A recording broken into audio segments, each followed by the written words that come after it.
Restoration katika lugha ya Kiswahili ni kurudishwa upya au kurejeshwa. Bwana Yesu Kristo asifiwe. Kwa hivyo ninashukuru Mungu, mimi pamoja na wewe tuko mahali hapa kutamani kurudishwa kwake Mungu katika jina la Yesu. Kama unaamini na kwamba leo umekuja kwa vyovyote vile ukapata kufanya upya tena mbele za Mwenyezi Mungu, kampigie makofi katika jina la Yesu. Asante sana Yesu Kristo. Nimekuja mahali hapa ili ukanifanya upya tena katika jina la Yesu Kristo. Restoration kwa ufupi tu, kabla niingie kwa mstari ambao ni kiini cha siku ya leo, tunaambiwa is a process of being set free from a certain circumstance. Bwana Yesu asifiwe. Amen. It's a process of being set free from a certain circumstance. Ile ya kufunguliwa na kufanywa upya tena baada ya mambo fulani kufanyika na kupoteza nafasi yako katika maisha yako. Na nafasi hii inaweza kuwa katika sehemu mbalimbali. Inaweza kuwa ni sehemu yako katikati yako na Mungu wako.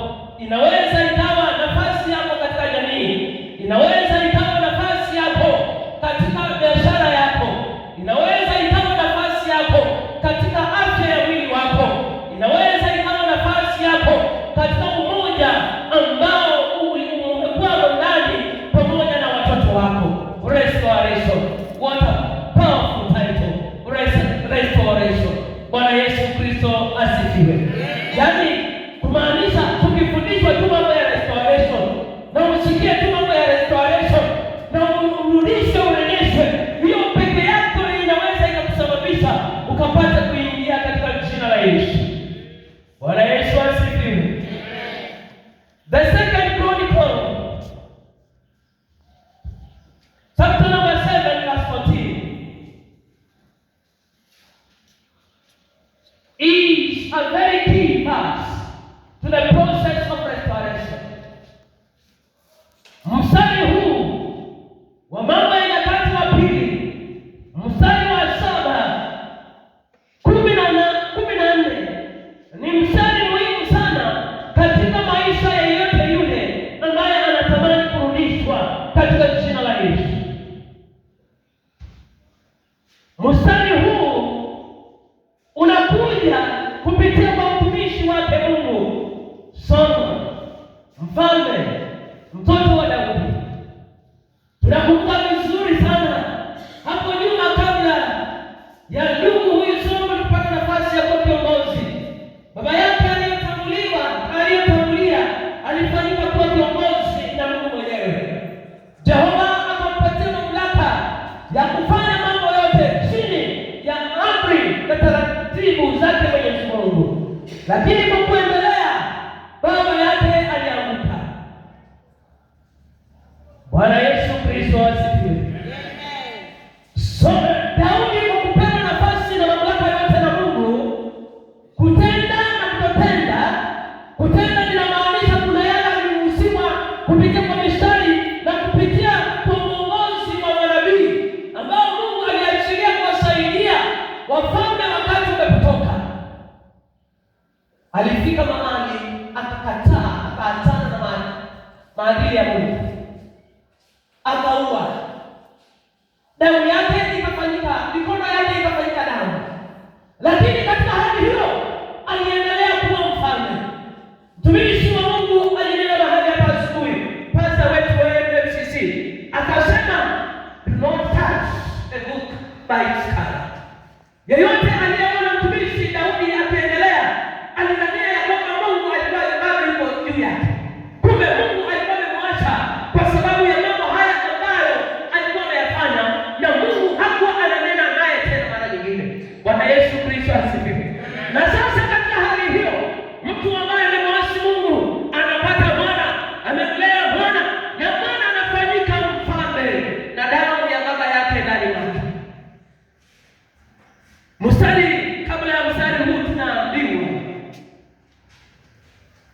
Wakati Daudi alitaka kuinua hekalu la Mungu, Mungu alimwambia usijenge, mtoto wako atafanya hivyo.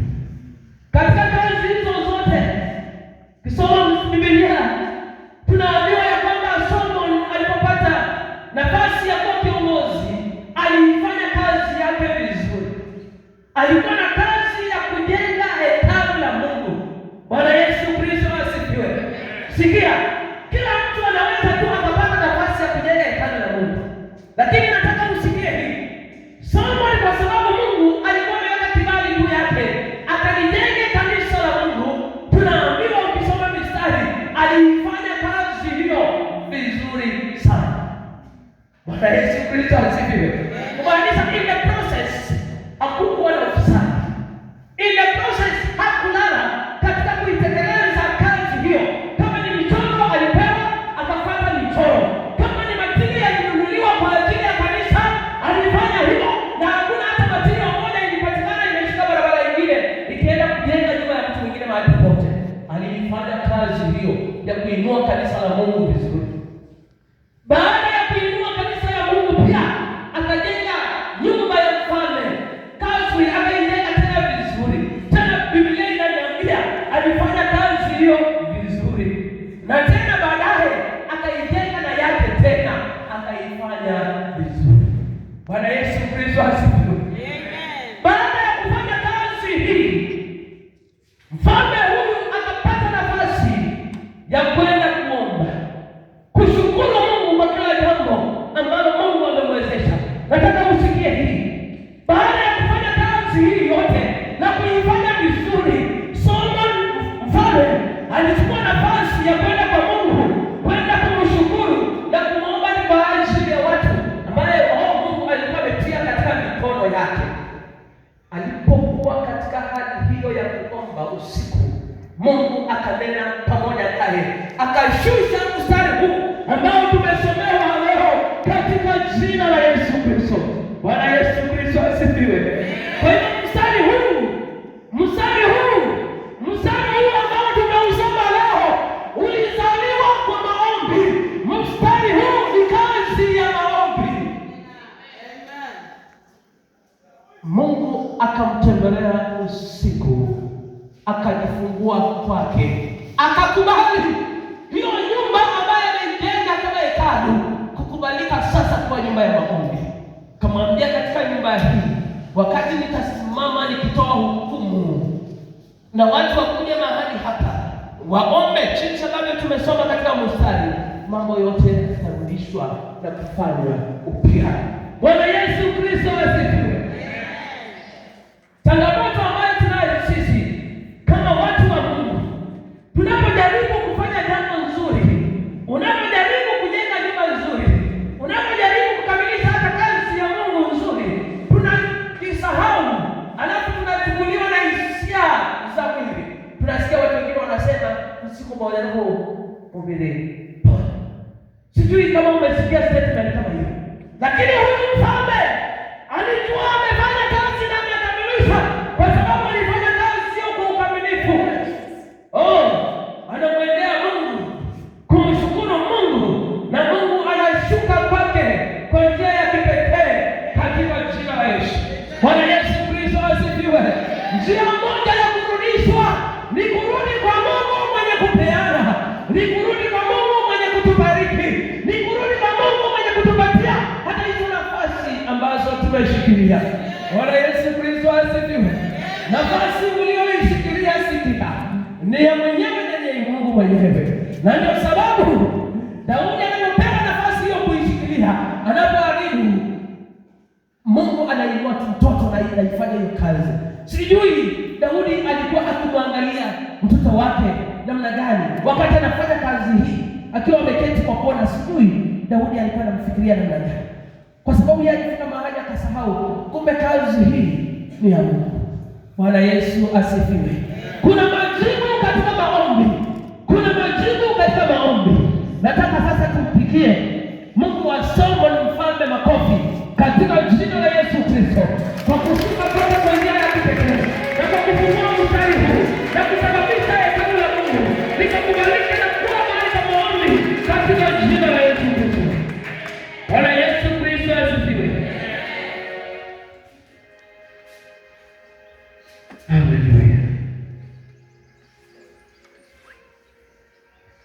Second Chronicles, chapter number 7, verse 14. Serves as a timeless biblical blueprint for revival and spiritual restoration. This verse serves as a timeless biblical blueprint for revival and spiritual restoration. Wale ambao ulikuwa shule wakati mwingine, kabla ya mtihani ulikuwa unasikia walimu wanasema wacha twende tutafute blueprint. Hiyo ilikuwa inasaidia mwalimu kufanya marudio na kuhakikisha ya kwamba baada ya masomo yako kwenye darasa, mambo yote ambayo umesoma yaweze kwa njia ya rahisi kupitiwa kwa muda mfupi kabla ufanye mtihani wako. Hiyo ndio blueprint. Na kwetu sisi kama Wakristo, Second Chronicles chapter 7 verse 14 serves as a timeless biblical blueprint for revival and spiritual restoration. Timeless, mstari wa nyakati zote. Bwana Yesu Kristo asifiwe. Mstari huu haupiti na wakati. Mstari huu ulishuka kwa Solomon wakati huo baada ya kufanya kazi.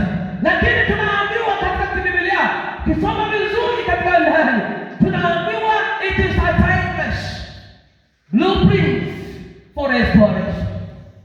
Kwa hiyo kama unataka kurudishwa katika mambo yako yote, katika maisha yako ya kiroho, katika kazi zako, katika familia yako, this verse, Second Chronicles chapter number 7 verse 14, lazima idumu ndani mwako. Na lazima ufungue mstari wa kila wakati ukimkumbusha Mungu katika jina la Yesu. Bwana Yesu asifiwe. Amen. Mstari huu it lays out a clear conditional promise from God. It lays out a clear conditional promise from God. Mtumishi wa pili aliposimama hapa alisema kama unaona ni sawa, ishi vizuri na watu wengine. Huu unakuja kwa njia ya kipekee sana na kwa njia ya ukuu. Inasema it lays out a clear conditional promise from God. A clear conditional promise from God. Ya kwamba una ahadi, lakini ahadi hiyo ni kwa sharti fulani. Bwana Yesu Kristo asifiwe. Na kwamba Mungu yuko tayari kukuinua wewe. Mungu yuko tayari kukutembelea wewe, lakini kwa kufanya na kutekeleza mambo fulani ambayo ni lazima. Bwana Yesu Kristo asifiwe. It lays out a clear conditional promise from God. It is very clear.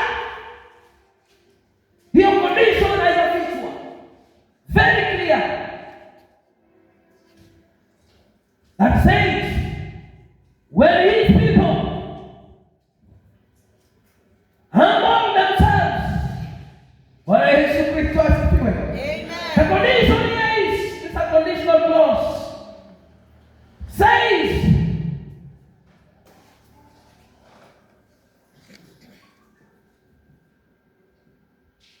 his people humble themselves. If his people humble themselves, if his people humble themselves, pray, seek his face, and turn from their sins, he will hear from heaven and forgive them and heal their land. Bwana Yesu Kristo asifiwe. That is the condition. That is the condition. It lays out a clear conditional promise from God. Kumaanisha ya kwamba kama unataka kurudishwa jinsi ambavyo leo tumetamani sisi wote, ya kwamba tunataka kurudishwa, sasa lazima tuanze kuchunguza ndani ya mioyo yetu. Kuanzia ulipokuwa mtoto mdogo, umeingia katika huduma na unaendelea hata katika kazi ya Mungu. Nataka uangalie pembe zote za maisha yako. Kama kuna jambo lolote ambalo lazima uliondoe kwanza ili ukutane na baraka hizi. Lays out a clear conditional promise from God. It is very clear to all of us.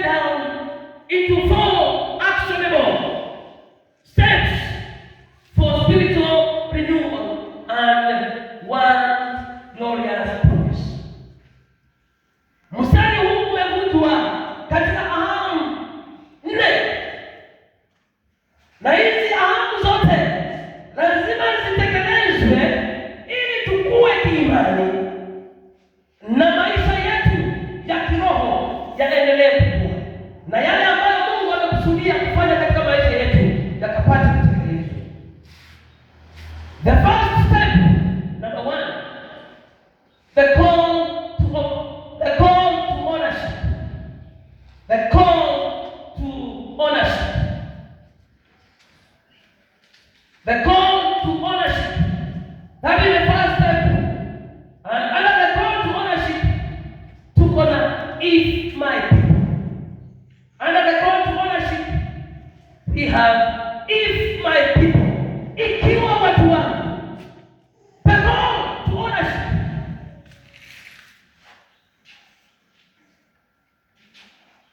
God starts this verse by identifying his audience. Anaanza kwa kutambua watu wake. Si kila mtu. If my people, I do not know.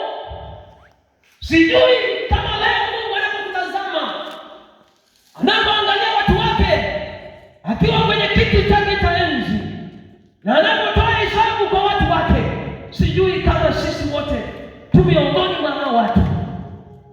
The call to ownership, if my people.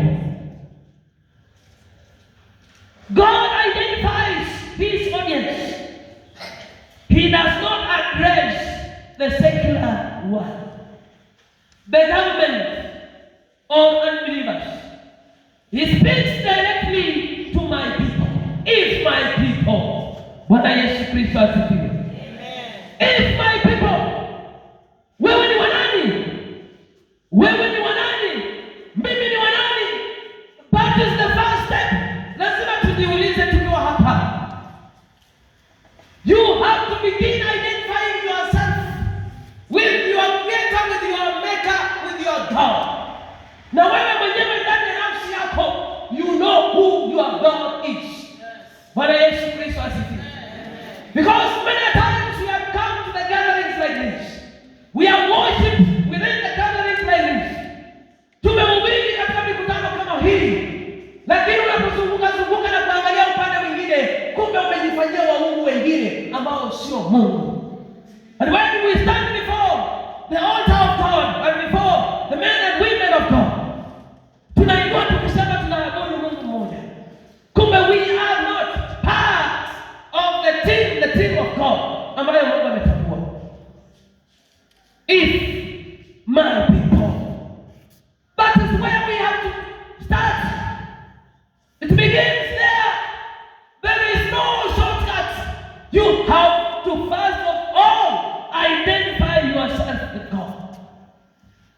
Solomon the king, kwa nafasi hiyo, alikuwa na uwezo mwingi wa kutafuta watu wengine wakuja kumsaidia, mataifa mengine yakuja kumsaidia, miungu wengine wa kumsaidia, kwa sababu sometimes we say, hata tukijenga nyumba nzuri, tuko huko nyumbani tunaenda kutafuta wamama na wazee wanatupatia vitu tunalala. Meaning that God who gave you the money ya kufanya kazi hiyo na mipango na maisha ya kufanya hiyo, is a lesser God. Solomon mtumishi wa Mungu had all those opportunities. Alikuwa na hizo nafasi zote kwenda kutafuta msaada, lakini hakuenda. That is why usiku Mungu anajitokeza kwake, ananena na yeye, anamwambia if my people. Bwana Yesu asifiwe. Amen. Shida ambayo tuko nayo, ambayo inatufanya we cannot be identified by God, tumewafanya watu wa ulimwengu huu mataifa kuwa makuu kuliko Mungu aliyekufanya. Hiyo ndio shida ambayo tuko nayo. And that is why when God is about to speak, to talk to you, anarudi nyuma azungumzi tena. Na wakati mwingine pengine Mungu alikuwa amesema ama amenena kupitia kwa watumishi, siku fulani wakati fulani nitakuwa nikifanya hili. Lakini kwa sababu unamsahau na kukimbilia watu wengine ambao they matter not. Let me tell you, in your spiritual life, only God matters.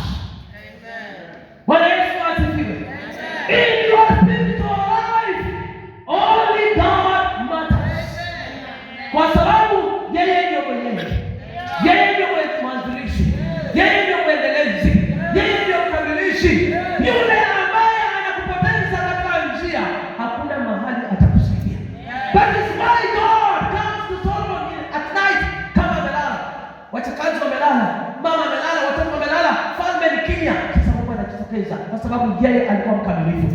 I want to tell you today, kama wewe ni mkamilifu, linda ukamilifu wako, tetea ukamilifu wako. Katika ukamilifu huo Mungu atakutembelea na atakuonekania. We have lost ukamilifu wetu kwa sababu tunataka kufurahisha watu.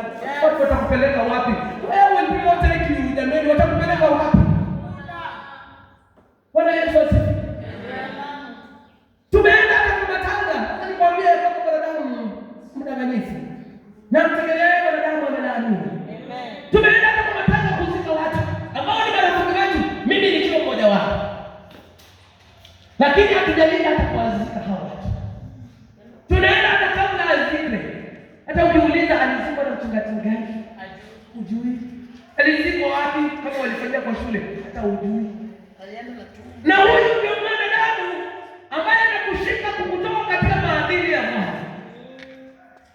Solomon anatembelewa na Mungu usiku akiwa amelala, kwa sababu yeye peke yake na Mungu wake walikuwa na uhusiano ambao unafaa. Bwana Yesu Kristo asifiwe. Siku zote, nyakati zote, wakati wowote ule, tetea uhusiano wako na Mungu wako. Wakati mwingine sio rahisi. Hata watu wa karibu, your family will reject you. Kwa sababu ya Mungu wako, lakini simama ukamtetee. Kwa sababu katika hali ya kuacha na kuachika, that is when God speaks to them. Amen. Bwana Yesu asifiwe. At night, God speaks. God presents himself to King Solomon through 2 Chronicles 7:14.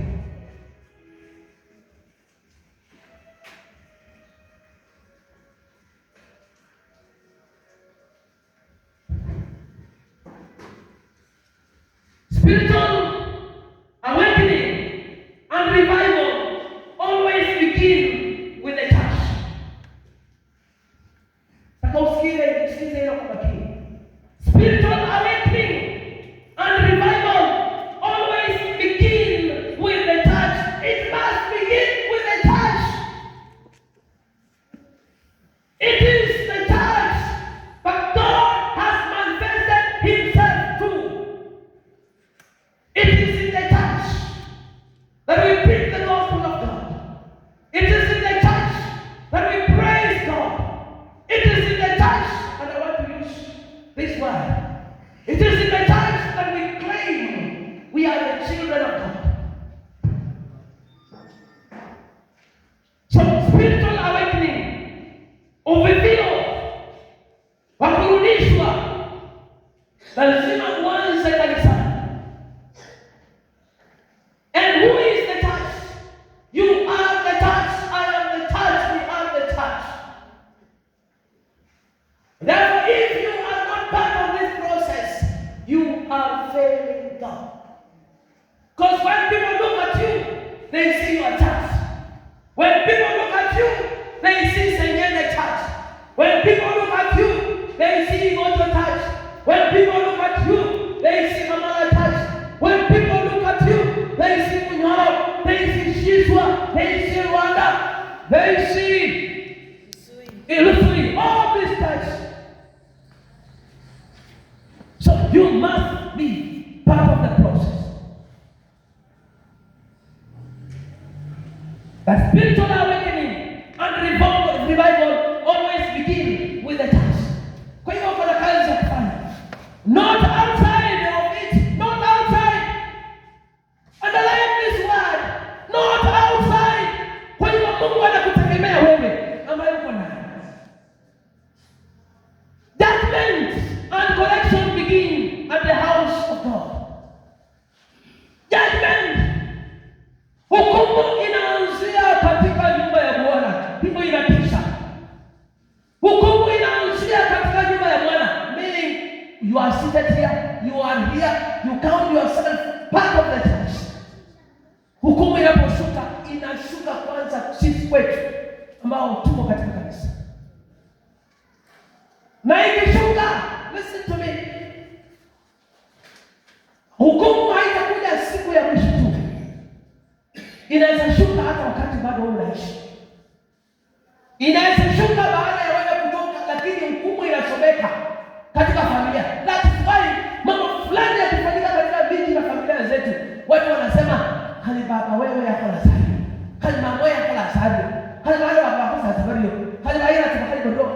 ni basi. Hukumu inaanza na inahesabiwa sasa.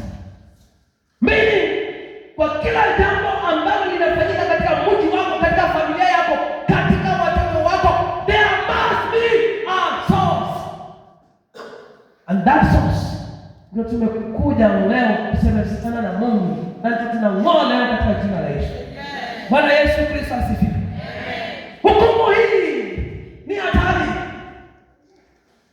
For those who are young in the ministry, if you ask pastor, atakwambia ameona mambo mengi, ameona Wakristo wengi, ameona watumishi wengi ambao hata walifanya kazi katika kanisa na mataifa mengine, lakini hukumu ya Mungu iliposimama na kuinuka kinyume chao, ilifagilia watoto wao wote, mashamba yao yote, na ukitembea miji inabaki katika hali ya ukiwa.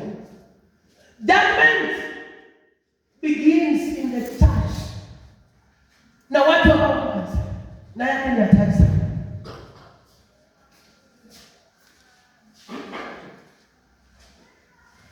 Bwana Yesu Kristo asifiwe. Amen.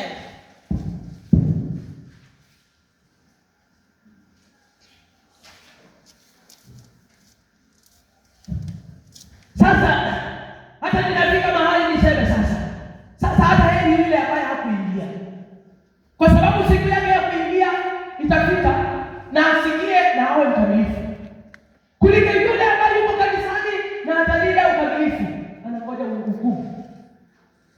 Ikikuja ni mbaya, ikikuja ni mbaya, inafanyia. Hata ukijaribu kutafuta mtoto wake kama anapatikana hapatikani, sema alikuwa tu hapa, alikuwa anaishi, watoto wake walikuwa wanafanya kwa hiyo ofisi, mijengo hii ilikuwa yake. Sasa wakati huo nimemilikiwa na watu wengi. Judgment and correction begin at the house of God.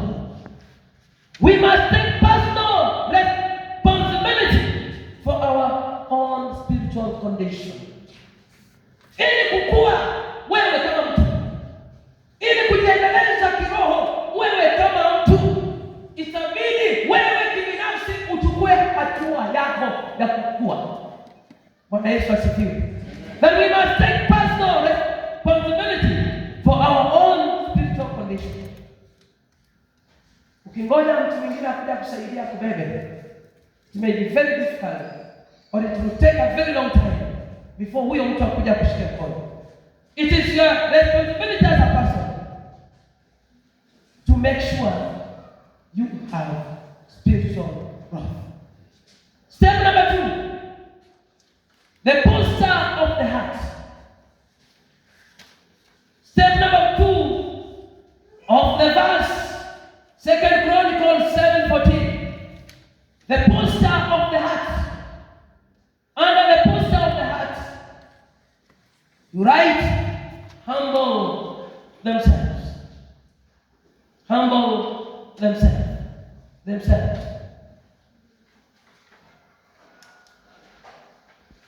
Pride is the root of all sin. Kiburi ndio mizizi ya dhambi zote chini ya jua. Pride is the root of all sin. Because here, if my people humble themselves, it puts self on the throne instead of God. Kiburi kinafanya mtu ainuke juu zaidi hata kuliko Mungu mwenyewe.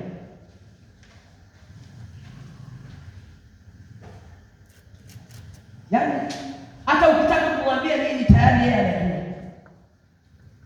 Haambiwi. So to humble ourselves means to acknowledge our absolute dependence on Him and to stop relying on our own strength. Nguvu zetu sisi wenyewe haziwezi kutusaidia. We have to rely on God, and that is why we have to humble ourselves to Him. That's the condition number 2. We have to humble ourselves to Him. And humility means admitting we do not have all the answers. Kukubali ya kwamba hatuna majibu yote.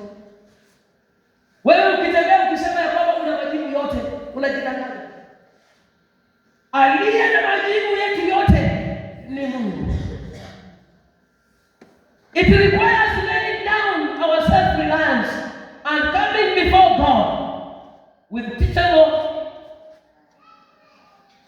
deep sorry and broken spirit. Kujiacha sisi wenyewe na tukuja mbele za Bwana tukiwa tayari kufunzwa, tukiwa tayari kuvunjika, na tukiwa tunatetemeka sana, ili mwenyewe apate kuinuliwa. Bwana Yesu Kristo asifiwe. Humble themselves. So for God to listen to our prayers, lazima tuende kwake tukiwa wenye kunyenyekea, tusiende tukiwa wenye kiburi. Wakati mwingine tumeomba lakini ndani ya kiburi.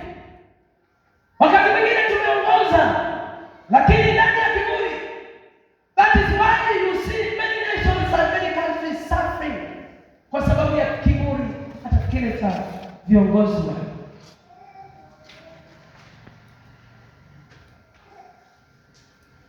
Step number 3.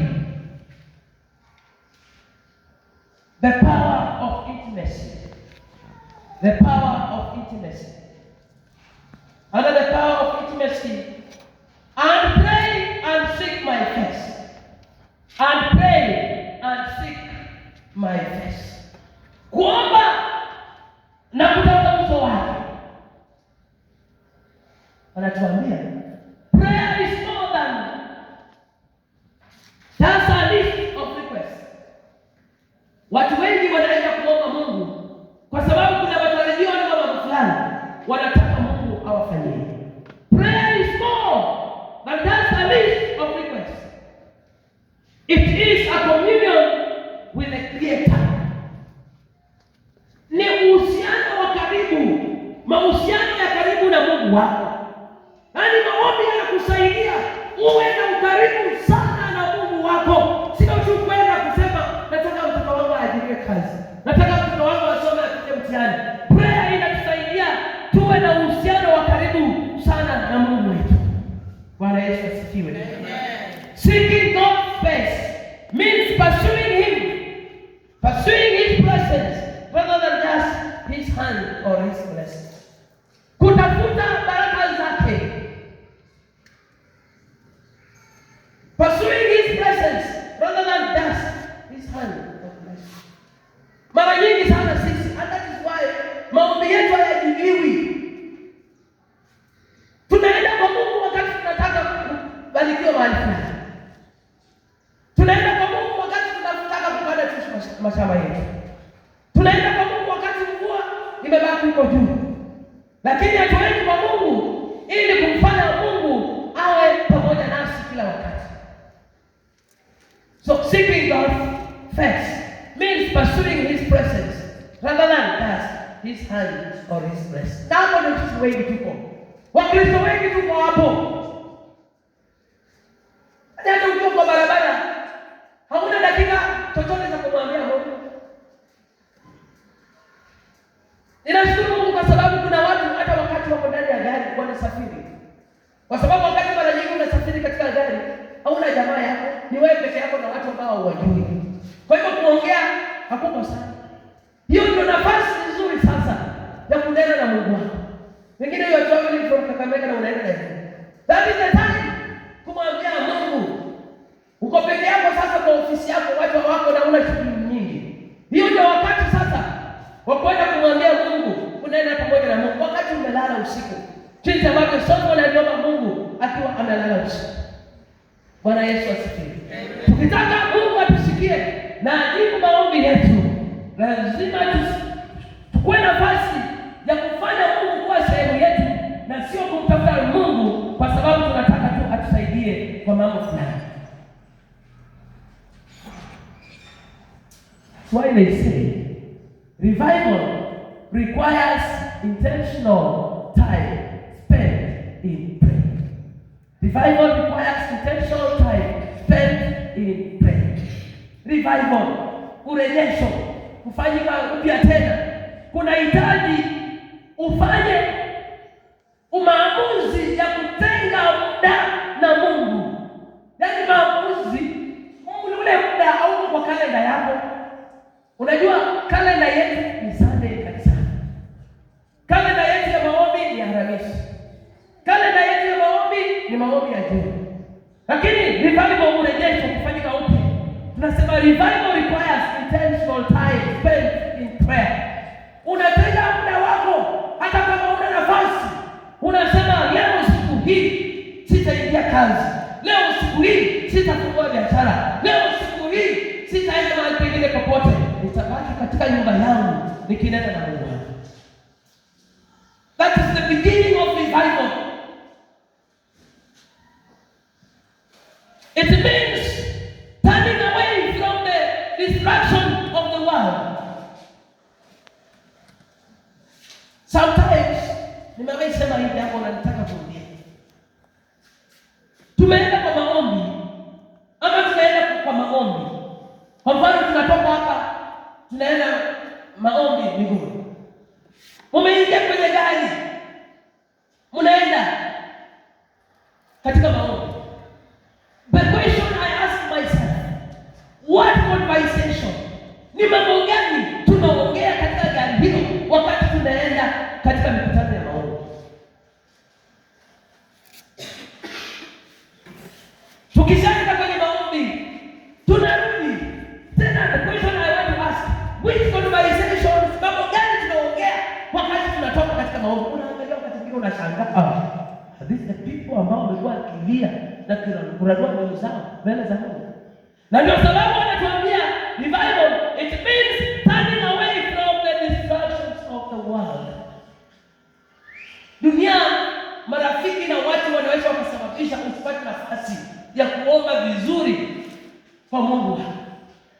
Lakini ukijitenga na utenge muda outside the calendar ya Jumapili, outside the calendar ya walinzi kanisani, na usema leo nataka kwenda kuongea na Mungu wangu, maombi hayo yanajibiwa sana. Bwana Yesu asifiwe. Amen. Nataka uende ujaribu kuanzia leo. Yesu umekuwa ukiomba katika mikutano yetu kanisani, lakini sasa tuko hatua. Na siku ambayo hata una shughuli nyingi na unaambia Mungu, licha ya kwamba nina shughuli nyingi siku ya leo, nimeitenga kwa ajili yako. Yale mambo unaenda kuomba na kumwambia Mungu, anayazungumza, anayajibu kwa karibu sana. Bwana Yesu Kristo. Amen. So revival means turning away from the distractions of the world and genuinely deciding to know God more. Na wakati unajificha peke yako kule, utakuwa Mungu sana. Na Mungu atakuwa sana. Na Mungu atakutembelea sana. Na Mungu atakutetea sana. Na mambo yataanza kubadilika katika maisha yako. Bwana Yesu Kristo asifiwe. Lakini ile ya kalenda yetu hii, Mungu kweli, the grace is sufficient. The grace is sufficient. Bali Mungu anataka utenge muda pia na yeye.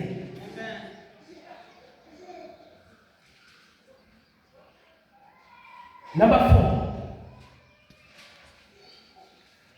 The action of repentance. The action of repentance. Under the action of repentance, right? And turn from their wicked ways. And turn from their wicked ways. That is the action of repentance. The true repentance means you have to turn away from the wicked way. Kuna mahali ukijiangalia tu wewe mtu binafsi, unajua hapa hata kama nimefanya hivi, it is not acceptable before God. The things we do that we cannot even mention before people.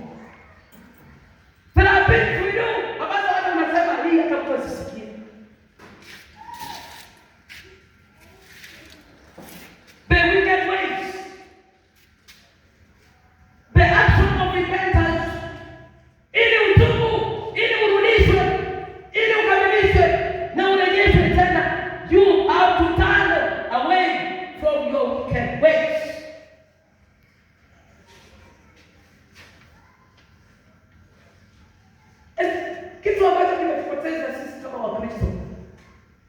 When we talk about wicked ways, we look at the common misdoings in the family, in the community. Tunalenga sana kwa mfano watu ambao tunapenda kulaumu sana uko nje, and I'm sorry to say ni wale Wakristo. Because hao ndio tunaona. But there are these wicked ways that live inside us. They walk with us. They act with us. They speak in us. They do in us. Turn from these wicked ways. That is the action of repentance. Kama unaonyesha Mungu mwingine hapo nyumbani, you have now to begin turning away from it. Kama unaonyesha msaada mwingine hapo nyumbani, ya kwamba nikienda hapa nikifanya hivi nikipanda shamba langu litafanya vizuri, we have now to begin turning away from it. Those are the wicked ways. Many things that are done there with us tumechukulia kama ni vitu ndogo ndogo, but these are